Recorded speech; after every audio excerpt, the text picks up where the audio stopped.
If you like history, then you probably know the main colonial empires that existed during the times of European colonialism: Britain, France, Spain, Portugal, the Netherlands, Germany, and Italy. But there were other, smaller European nations that attempted, sometimes with a certain degree of success, to establish their own smaller colonial empires, and even some examples of non-European nations which at some point briefly had a type of colonial empire. So in this video, I'm going to talk about a few of the lesser known colonial empires in history. First, Denmark. Denmark is probably the most well-known out of these lesser-known colonial empires. It held territory, although few and small, in every continent with the exception of Oceania. If we count their European possessions, which were technically also overseas domains, they actually controlled a lot of territory. Norway, Iceland, and the Faroe Islands, effectively controlling the northernmost part of the Atlantic Ocean, although this wasn't that rich of a trading route, so it didn't mean an incredible gain for them at the time. They also temporarily ruled part of Estonia and a few lands in Courland. In America, Greenland became theirs, their largest territory, and still under their rule today, although that might soon change with local independence. And while these icy domains weren't very profitable, they still served some purpose of expanding their control and acquiring specific Arctic goods like furs and pelts, as well as fishing. On top of those, they also expanded into the typical colonial areas. In the Caribbean, they established the Danish West Indies, controlling several islands such as St. Thomas, St. John, and St. Croix, which they bought from the French. In 1917, the opposite happened, and these islands were sold to the United States, today known as the US Virgin Islands. In Africa, they held a few forts and trading posts throughout the coast, which they also eventually sold to the British. They also tried their luck in India and engaged in trading with China. Their colonies were Tranquebar, Serampore, and the Nicobar Islands, which they called New Denmark. At the highest peak of their Asian colonialism, they sold an incredible amount of tea to the British for gigantic profit. However, during the Napoleonic Wars, the British attacked and destroyed the Danish naval forces, effectively forcing the Danes to sell them their Indian territories. Also in Northern Europe, Courland, or Courland, I'm not sure how to pronounce it. Like Brandenburg and other German states prior to unification, Courland had some early attempts at colonization. It was a Polish-Lithuanian fief, which decided to venture out into the oceans. Their colonies were established under Hakob,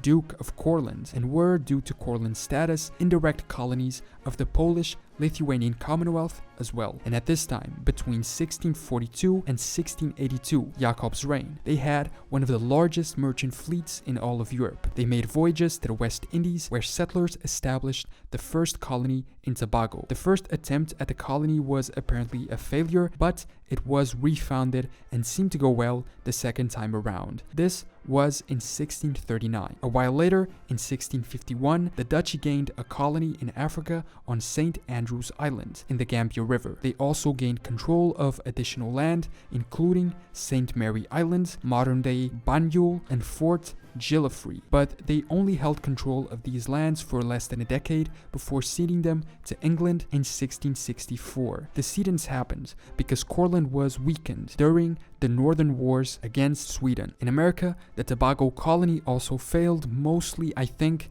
due to native resistance. Another very much unknown colonial effort, mostly because it was made by a fairly unknown and now mostly gone country, that of the Knights of Malta. These are the successors, if you will, of the Knights Hospitaller, which at one point ruled over the island of Malta as a vassal state of Sicily. Today their territory is only a building inside of Rome, but for a while they were a country of decent strength. Their rule over Malta and small parts of North Africa, mostly only around Tripoli, took place from 1530 to 1798, and in this interval of time, they also ventured on to the Caribbean and established colonies. The Hospitaller colonization of the Americas occurred during a 14-year period from 1651 to 1665. At its peak, they possessed 4 Caribbean islands: St. Christopher, St. Martin, St. Barthélemy, and St. Croix. These were purchased from the French Compagnie des Îles de l'Amérique, which had just been dissolved. However, their rule didn't last very long, and 14 years later, they resold them to the new, rebranded French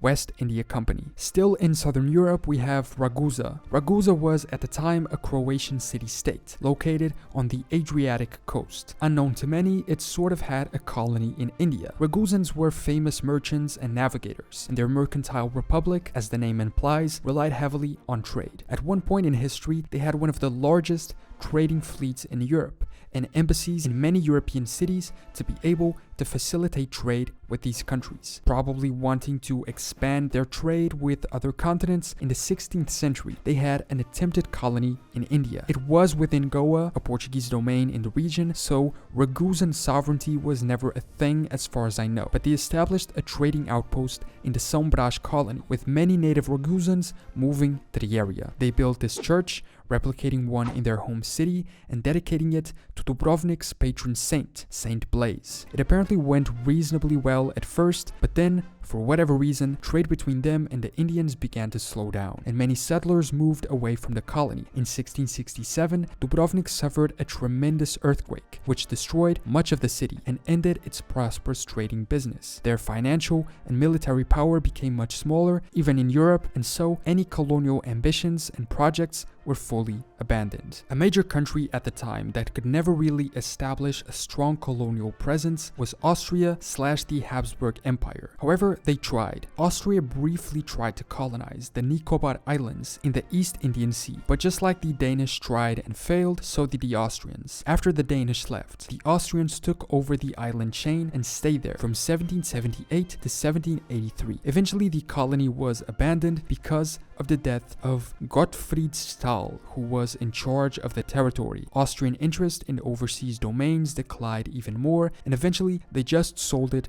to the British, who took them over. There was also technically a trading company through their territory in Flanders, and this was the Ostend East India Company, a private merchant company formed in 1715. But no Austrians were involved in it, and the only connection to Austria was the fact that Emperor Charles VI controlled their lands. Later in 1778, Empress Maria Theresa was intrigued in Asian colonialism and decided to form the Austrian Asiatic Company of Trieste. They tried establishing a gold mine settlement in the Mozambique coast, but it failed and they were soon expelled by the Portuguese. At one point, they tried buying off Rio de Oro from Spain in the West African coast. Despite the support of the Austrians and the emperor himself, the Hungarians blocked the purchase on the basis that naval expansion would damage the national budget. They also had a small concession zone in Tianjin in China, but only of 0.6 square kilometers, which they lost during World War I. The Habsburg Empire, then Austria-Hungary, was probably the only one of the big European powers at the time to not establish colonies. I guess Russia is probably another example, only reaching out to Alaska and a few outposts in California, amongst others. The reason why these two great nations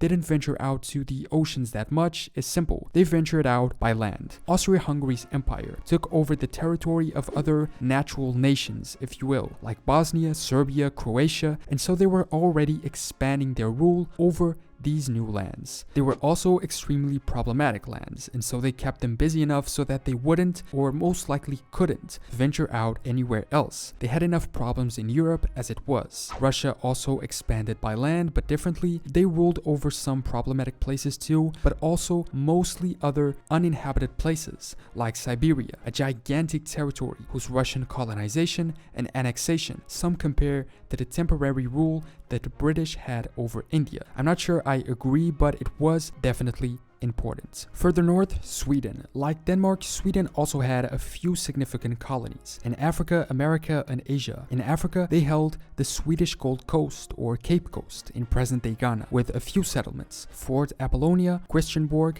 Battenstein, Witsen, and Karlsburg. They arrived in 1650, but eventually lost these to the Danish and the Dutch by 1663. In America, they established colonies in New Sweden, St. Barthélemy, and Guadeloupe. New Sweden was actually in continental North America, a Swedish colony along the lower reaches of the Delaware River from 1638 to 1655. Fort Christina in Wilmington in Delaware was the first settlement, and they soon expanded to what is now New Jersey, New York, and Pennsylvania. New Sweden was conquered by the Dutch Republic in 1655 during the Second Northern War and incorporated into the Dutch colony of New Netherlands. St. Barthélemy was an island in the Caribbean which they sold to the French, ruling it for less than a year only. In Guadeloupe, they gained after Britain ceded it to them, but it ended up going to the French as well, who had originally colonized the island. In Asia, in 1733, the Swedish East India Company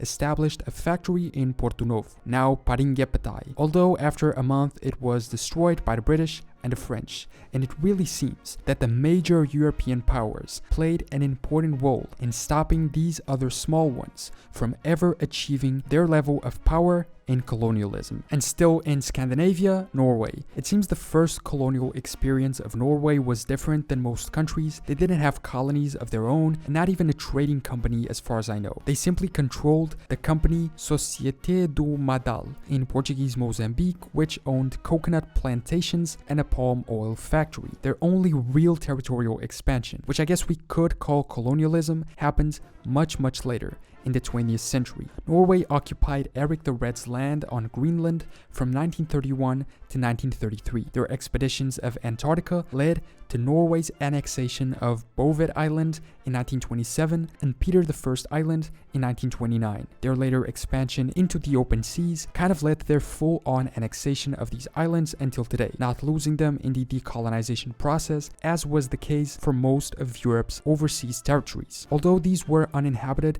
when they were claimed, and so it makes sense that they would remain theirs. Norway also maintained sovereignty of Queen Maud Land in Antarctica. Plus, despite it not being state-led initiatives and therefore never making them Norwegian territories, many settlements throughout the world were established by Norwegian people. Examples include the Norwegian colony in California, Marburg in South Africa, Joinville in Brazil, and Norsewood in New Zealand. And finally, the only non-European nation on this list, New Zealand. This is a really debatable choice because New Zealand didn't really have a colonial movement, but they sort of experienced an example of colonialism. Between 1920 and 1962, they controlled Western Samoa, which they took off the Germans that had controlled it since 1900. After World War I, the League of Nations attributed a mandate to New Zealand to rule over the islands. From what I read about this, it seems that they didn't really want them, and the Samoans didn't really want them there either, and both sides were happy when the experience ended. In 2002, the New Zealand government even issued a formal apology to Samoans for their rule on the island in colonial manner, which serves as a good opportunity to remind us once again that despite the historical interest of colonial empires, we must always remember that they were built off the effort